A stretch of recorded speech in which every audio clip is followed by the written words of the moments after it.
بسم اللہ الرحمن الرحیم.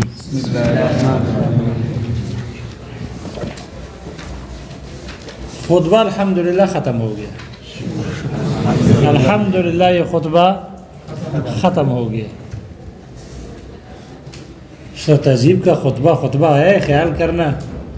لوگوں میں ویسے مشہور ہے، بہت مشکل خطبہ ہوتا ہے.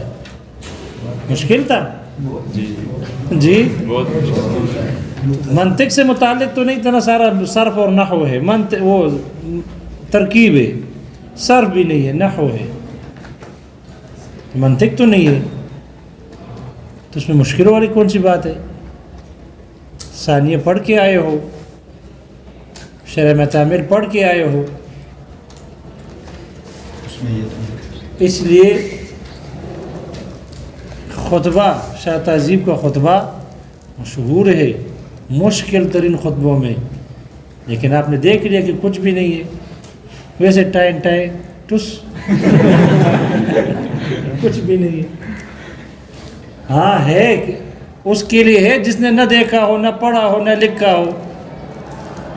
نہ لکھا ہے نہ پڑھا ہے اور پھر گیلا کرتے ہیں کہ یاد نہیں ہوتا اور مشکل ہے، تو پھر تو ظاہر بات ہے مشکل ہے، بہت مشکل ہے. جس نے لکھا ہے اور پڑھا ہے کچھ بھی مشکل نہیں ہے. القسم الاول فی المنطق، القسم الاول فی المنطق. پھر آگے کہا مقدمۃ.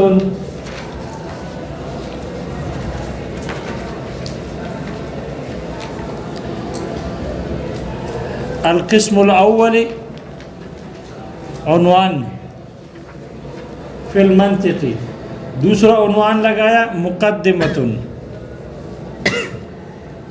سوال یہاں یہ ہے کہ دونوں کو عنوان بنا کر ذکر کیا، لیکن ایک کو معرفہ ذکر کیا القسم الاول اور دوسرے کو نکرہ ذکر کیا.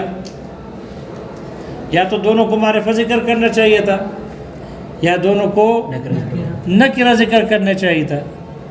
یہ ان میں فرق کیوں کر رہے ہو؟ جب ایک جنازہ باہر ہے تو دوسرا بھی باہر ہونا چاہیے. ایک سے سوال ہے نا، سوال تو ہوگا.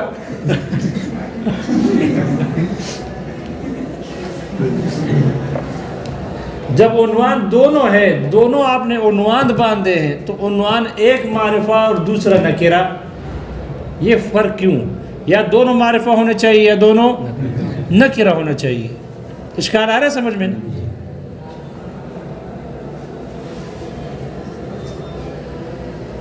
دو جواب ہے اس کے، دو جواب ہے. پہلا جواب یہ ہے کہ القسم الاول پر جو الف لام لگایا ہے یہ عہد خارجی ہے، یہ عہد خارجی ہے. اس کا معہود پہلے موجود ہے، اگرچہ صراحتاً نہیں ہے، ضمناً ہے، لیکن چونکہ اس کا پہلے تذکرہ ہوا ہے اس لیے اس میں الف لام جو داخل کیا ہے یہ عہد خارجی ہے، عہد خارجی ہے. اور چونکہ اس کا پہلے تذکرہ آ چکا ہے اس لیے اب الف لام لگا کر اس کی طرف اشارہ کرنے کے لیے، اور اس کا ذکر پہلے کہاں آیا ہے؟ القسم الاول فی المنطق. چونکہ شروع میں مصنف نے کہا تھا کہ میں نے جو ایک کتاب لکھی ہے فی تحریر المنطق والبیان والکلام، فی تحریر المنطق والکلام، یہ تہذیب کتاب جو میں نے لکھی ہے یہ دو رسالوں کے بیان میں ہے، منطق اور کلام کے بیان میں ہے. منطق اور کلام کی تحریر یعنی بیان میں ہے. تو وہاں کتاب کے دو حصوں کی طرف اشارہ ہو گیا نا کہ کتاب کے دو حصے ہیں، ایک منطق ہے اور دوسرا علم کلام. دوسرا کس میں ہے؟ علم کلام میں. تو دیکھو نا القسم الاول میں اب اس کی طرف آگے وہ تفصیل شروع کر رہے ہیں. تو القسم الاول فی المنطق، وہ جو تہذیب کے دو حصے تھے، دو جز تھے، اس میں قسم اول منطق میں ہے، قسم اول منطق میں ہے. لہذا اس کا وہاں صراحتاً انہوں نے باقاعدہ قسم کے طور پر ذکر نہیں کیا، لیکن ضمناً وہاں ذکر کر چکے کہ تہذیب کتاب کے دو جزء ہیں، ایک منطق میں ہے اور دوسرا کلام میں، اس لیے یہاں القسم الاول پر جو الف لام داخل ہے یہ الف لام عہد خارجی ہے، اس لیے کہ جب بھی کسی اسم پر یہ ضابطہ ہے، اصول فقہ میں یہ ضابطہ پڑھ لو گے اور جگہ پر بھی ہوگا، جہاں پر کسی بھی اسم پر الف لام داخل ہو تو اس میں اصل یہ ہے کہ وہ عہد کے لیے ہو، مطلقاً عہد کے لیے ہو، چاہے عہد خارجی ہو یا ذہنی ہو، جبکہ بعض حضرات کہتے ہیں عہد ذہنی کا تو کوئی فائدہ ہی نہیں ہے، نکرہ کے حکم میں ہوتا ہے، اس لیے اصل یہ کہ وہ عہد خارجی ہو، اصل یہ کہ وہ عہد خارجی ہو۔ جہاں الف لام میں یہ احتمال نہ ہو کہ پتہ نہیں عہد خارجی ہے یا نہیں، جہاں یقین ہو جائے کہ یہ عہد خارجی نہیں ہے کیونکہ اس کا پہلے ذکر گزرا ہی نہیں ہے، تو عہد خارجی تو نہیں بنا سکتے، پھر وہاں ہم دیکھیں گے یا استغراقی ہوگا یا جنسی ہوگا، یا استغراقی ہوگا یا استغراقی، اور جنسی سے پہلے سب سے پہلے وہ الف لام میں اصل کیا ہے، کون سا ہوگا، عہد خارجی۔ تو یہاں الف لام جو ہے یہ جنسی استغراقی تو نہیں ہو سکتا کہ تمام اقسام پہلا قسم اول کے تمام، یہ نہیں، بلکہ یہاں چونکہ پہلے اس کا ذکر ضمناً گزر چکا ہے اس لیے الف لام عہد خارجی ہے۔ تو چونکہ الف لام عہد خارجی تھا، اس کا پہلے گزر چکا ہے، الف لام عہد خارجی ہے، پہلے ذکر ہو چکا ہے، اس لیے اس کو معرفہ ذکر کیا، اور مقدمے کا پہلے تذکرہ نہ صراحتاً گزرا ہے نہ ضمناً گزرا ہے، اس لیے اس کو نکرہ ذکر کیا، کیونکہ الف لام لگاؤ گے تو پھر عہد کے لیے، عہد کے لیے کوئی ہے ہی نہیں، پہلے ذکر گزرا ہی نہیں ہے، اس لیے ہم عہد کے لیے نہیں لے سکتے، ٹھیک ہے، اس لیے یہاں چونکہ اس کا تذکرہ گزرا ہی نہیں ہے اس لیے یہ نکرہ ہے اور وہ معرفہ ہے۔ تو پہلا جواب سمجھ میں آ گیا۔ دوسرا جواب یہ ہے کہ القسم الاول کو معرفہ اس لیے ذکر کیا ہے کہ یہ ترکیب میں ادھر مبتدا بن رہی ہے، القسم الاول موصوف صفت مل کر مبتدا ہے، فی المنطق خبر ہے، تو چونکہ القسم الاول یہ محل ابتدا میں ہے، مبتدا بن رہی ہے، اور مبتدا معرفہ ہوتی ہے اس لیے اس کو معرفہ ذکر کیا، اور مقدمہ کو نکرہ ذکر کیا اس لیے کہ محل خبر میں ہے، خبر نکرہ ہوتی ہے اس لیے اس کو نکرہ ذکر کیا۔ خام آخر کیوں احتجاج کر رہے ہو؟ بات سمجھ میں آئی؟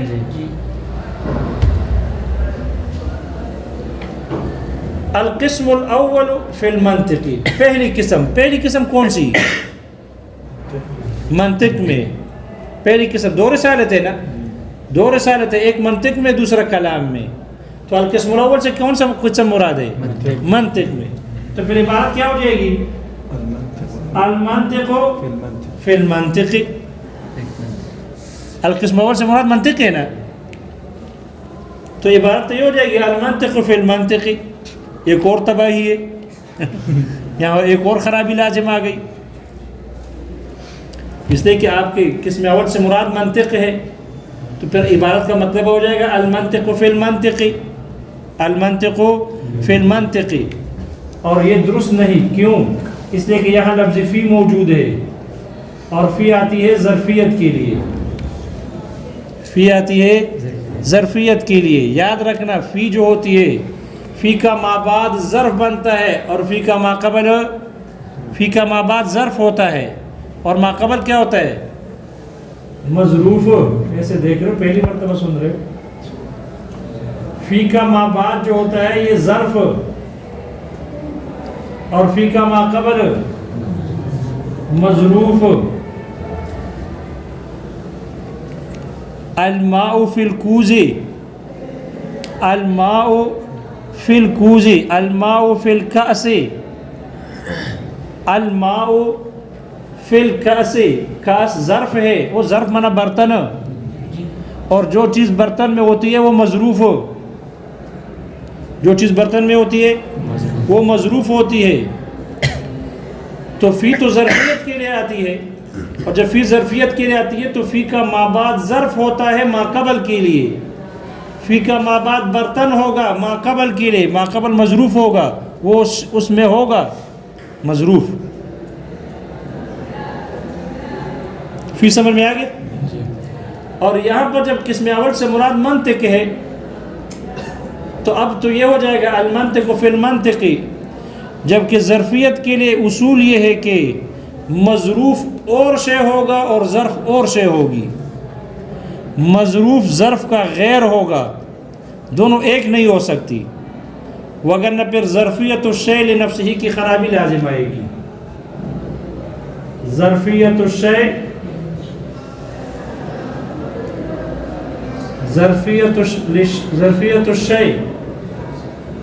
لنفسہ،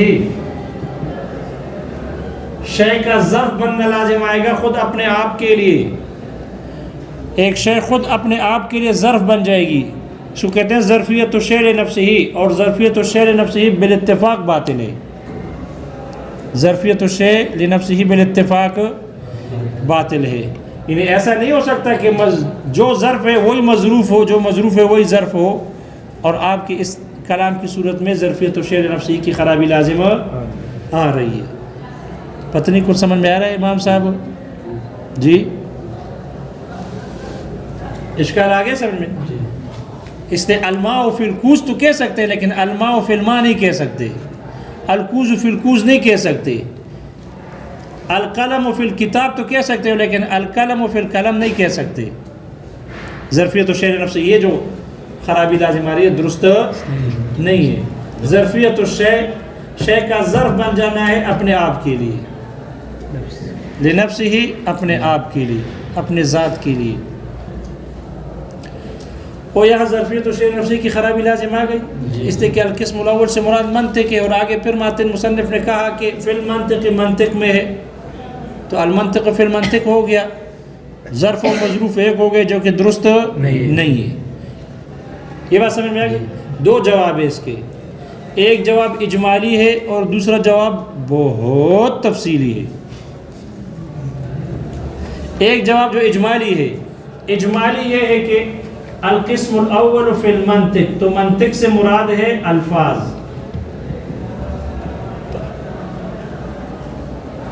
اور دوسرا منطق سے مراد ہے المعانی. منطق سے مراد الفاظ ہے پہلے منطق سے، اور دوسرے منطق سے مراد الفاظ اور ہے اور معنی اور ہے. اب ظرفیت الشیء لنفسہ کی خرابی لازم آ گئی، اس لیے کہ ظرف معنی ہے اور مظروف الفاظ ہے. اب عبارت ہو جائے گی هذه الالفاظ فی المعانی اے فی بیان المعانی. هذه الالفاظ فی المعانی اے فی بیان المعانی، یہ الفاظ معانی کے بیان میں ہے. الگ الگ ہو گئے، خرابی دور ہو گئی. اجمالی جواب سمجھ میں آ گیا. پہلے منطق سے مراد الفاظ ہے اور دوسرے منطق سے مراد معانی ہے، بات ختم ہو گئی.